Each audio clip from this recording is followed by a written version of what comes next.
दुनिया के 8 सबसे गलत काम जो सिर्फ दुबई में होते हैं। दोस्तों, हमारे यहाँ एक आम मिसाल दी जाती है कि अगर हमारे मुल्क में जमहूरियत बिना पटड़ी से उतरे चलती रहती तो आज हम भी सिंगापुर और दुबई की तरह दुनिया के सबसे जदीद और अमीर ममालिक में से एक होते। ये मिसाल देने वाले ये बताना भूल जाते हैं कि दुनिया को वो कौन कौन सा गलत काम और बड़े गुनाह हैं जिन पर आज का दुबई खड़ा है। न सिर्फ हमारे माशरे बल्कि इस्लाम में ममनू बहुत सारे गलत काम इस वक्त दुबई में इसलिए जायज करार दिए गए हैं क्योंकि गवर्नमेंट ने इनका लाइसेंस जारी करना शुरू कर दिया है और गवर्नमेंट इन कामों से भी टैक्स ले सकती है। इन्फो हब चैनल की आज की इस वीडियो में हम आपको दुबई में होने वाले सबसे शर्मनाक कामों के बारे में बताने जा रहे हैं जिन पर आज का दुबई खड़ा है। तो ये तमाम हक़ाइक़ जानने के लिए आज की इस वीडियो को आखिर तक जरूर देखें। Number 1, suspension of free speech. दोस्तों, अगर आप पाकिस्तान में रहते हैं और मुल्क के मौजूदा हालात को देखकर आपको लगता है कि यहाँ आज़ादी इजहार राय का गला घोटा जा रहा है तो अभी आपको दुबई में मौजूद कवानीन के बारे में नहीं पता। हमारे यहाँ तो सिर्फ मिसाल ही दी जाती है मगर दुबई में तो सचमुच बादशाहत मौजूद है। यहाँ पर गवर्नमेंट की किसी भी पॉलिसी के खिलाफ बोलने या शाही खानदान के खिलाफ बात करने पर आपको न सिर्फ डिपोर्ट किया जा सकता है बल्कि उम्र कैद तक की सजा भी हो सकती है। और सबसे अजीब बात यह है कि ये कवानीन दिन गुजरते साथ साथ और भी ज्यादा सख्त होते चले जा रहे हैं। दुबई में आपकी कही गई एक सोशल मीडिया पोस्ट भी आपको जेल की हवा खिलाने के लिए काफी है। अगर दुबई में कोई कुदरती आफत या हादसा हो जाए तो इसके बारे में की गई सोशल मीडिया पोस्ट जिसमें आपने हुकूमत पर तनकीद या बुरा भला कहा हो कि उन्होंने ठीक से इस मामले को नहीं संभाला तो ये आपको जेल की हवा भी खिलवा सकती है। ऐसा ही कुछ इन लोगों के साथ आज से कुछ साल पहले हुआ जिन्होंने न्यू ईयर नाइट पर दुबई के बड़े होटल में लगने वाली आग के बारे में सोशल मीडिया पर पोस्ट लगाई और अगले ही दिन सुबह उन्हें घरों से उठा लिया गया। नंबर 2, जिस्म फरोशी और इंसानी स्मगलिंग। दोस्तों, वैसे तो दुबई कहने को एक मुसलमान मुल्क है और यहाँ सख्त इस्लामी कवानीन भी मौजूद है मगर आपको बताते चले कि ये सब कुछ एक दिखावा है। और अगर आपका बिजनेस दुबई में पैसा ला सकता है तो चाहे ये कितना भी गलत काम हो और गुनाह का धंधा ही क्यों ना हो, दुबई की गवर्नमेंट आपके हर तरह के गलत काम पर अपनी आंखें बंद कर लेगी। दुबई दुनिया के उन चंद ममालिक में से एक है जहां पर मॉडलिंग के नाम पर हाई लेवल पर जिस्म फरोशी का धंधा भी किया जाता है। क्योंकि ये लोग अपने बिजनेस पर टैक्स दे रहे होते हैं इसलिए गवर्नमेंट की तरफ से इनको तंग भी नहीं किया जाता। जो लड़कियां इस जिस्म फरोशी जैसे गंदे धंधे में लगी होती हैं इनमें से बहुत सी लड़कियों को दुनिया के मुख्तलिफ ममालिक से मॉडलिंग का झांसा देकर या फिर अगवा करके दुबई पहुँचाया जाता है। कुछ गलत हो जाने की सूरत में पुलिस भी इनकी मदद नहीं करती और उन्हें वापस अपने कफील के रहमो करम पर छोड़ दिया जाता है। दुबई जैसा मुल्क इस चीज की बेहतरीन मिसाल भी है कि आजकल 21वीं सदी में बनाए गए कवानीन इंसानों की भलाई के लिए नहीं बल्कि इनको दबाकर अपना तसल्लुत कायम रखने के लिए इस्तेमाल किए जाते हैं।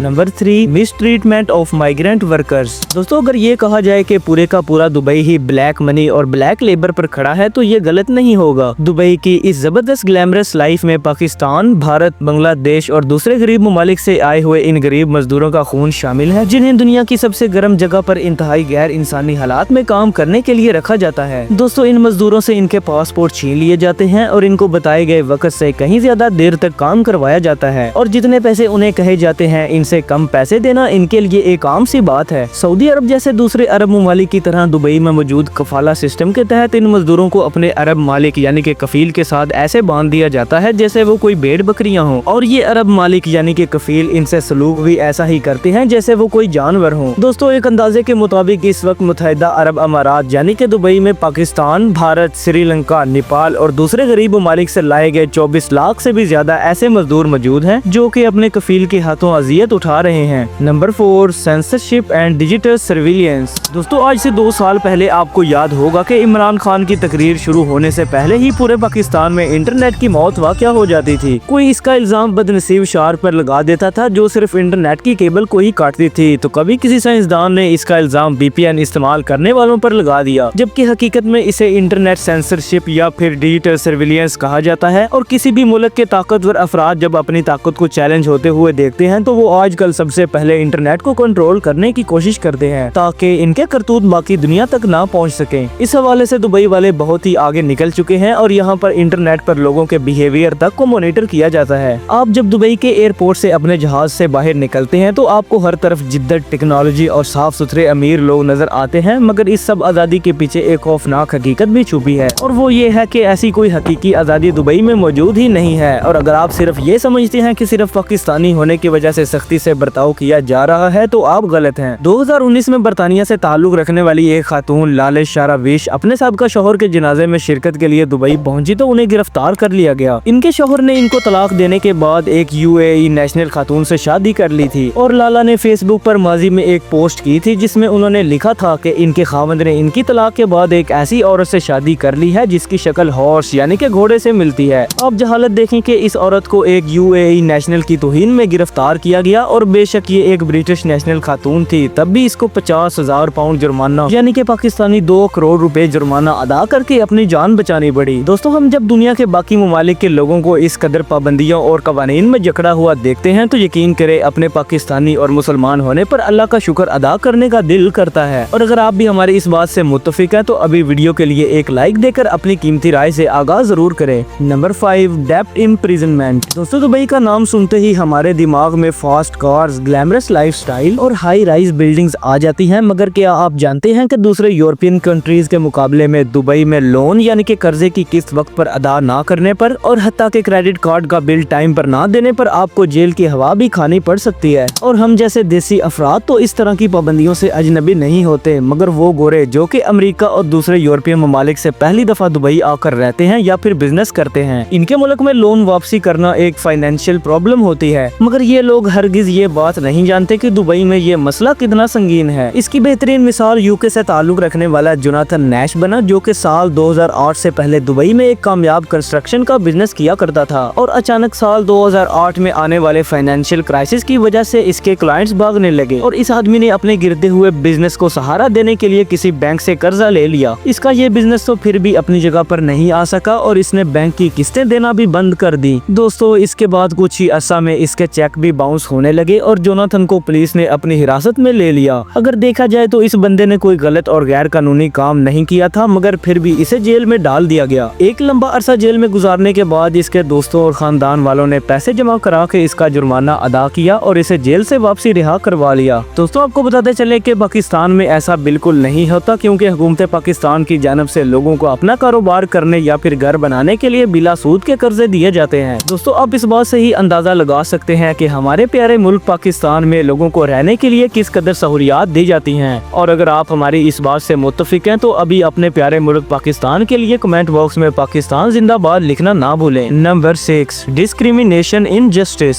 दोस्तों आज से कुछ अर्सा पहले ये खबर सोशल मीडिया पर काफी ज्यादा वायरल हुई थी कि दुबई के शहजादे प्रिंस फाजा ने अपनी मर्सिडीज कार को इस वजह से चलाना बंद कर दिया क्योंकि इस गाड़ी पर एक चिड़िया ने घोंसला बना लिया है और शहजादा साहिब इस चिड़िया का मस्कन तबाह नहीं करना चाहते। इनके ऐसे झूठे स्टंट को जहां दुनिया भर में बहुत ही ज्यादा पसंद किया गया, वहीं पर इस काम पर लोगों ने शो ऑफ का बादशाह भी उसको करार दे दिया। दरअसल दुबई में इंसाफ का कोई निजाम मौजूद नहीं है और अगर गलती से आपने किसी यूएई नेशनल से पंगा ले लिया है तो आप समझे कि आपका बुरा वक्त शुरू हो चुका है। रेयान कॉर्नेलियस एक बरतानवी बिजनेसमैन था जिसने दुबई में आकर कंस्ट्रक्शन का बिजनेस शुरू किया था। बाहर से आने वाले हर आदमी की तरह रेयान को भी दुबई के कानून के मुताबिक अमीराती नेशनल को अपना बिजनेस पार्टनर बनाना था, जो कि इसका कफील बनता। आपको बताते चले कि बिजनेस में नुकसान के बाद रेयान का पार्टनर इसे अदालत में ले गया और इसे 10 साल की सजा भी सुनवा दी। दोस्तों कहानी यहाँ पर सिर्फ खत्म नहीं हुई। रेयान के अरब पार्टनर ने $430 मिलियन का हर्जाना भी ठोक दिया और अदालत ने भी ये फैसला दे दिया कि पैसे अदा करो वरना 10 साल बाद इस कैद को 20 साल मजीद इजाफा करके 30 साल कर दिया जाएगा। इंटरनेशनल मीडिया के मुताबिक दुबई के सारे कानून वहाँ के रहायशियों को फायदा देने के लिए बनाए गए हैं और यही वजह है कि पाकिस्तान और दूसरे ममालिक के वो लोग जिन्होंने हुकूमत से कर्जा लिया था वो आज भी वहाँ की जेलों में सड़ रहे हैं। और दोस्तों अगर आप दुबई में मौजूद किसी ऐसे कानून के बारे में जानते हैं जो कि हमारी आज की इस लिस्ट में शामिल होना चाहिए था तो कमेंट बॉक्स में हमसे शेयर करना ना भूलें। और अगर वीडियो पसंद आई हो तो वीडियो को लाइक करके अपने दोस्तों के साथ फेसबुक और व्हाट्सएप पर शेयर जरूर करें और मजीद ऐसी मजेदार वीडियोस के लिए हमारे चैनल इन्फो हब को सब्सक्राइब कर लें और साथ में मौजूद बेल के आइकन को भी दबा दें।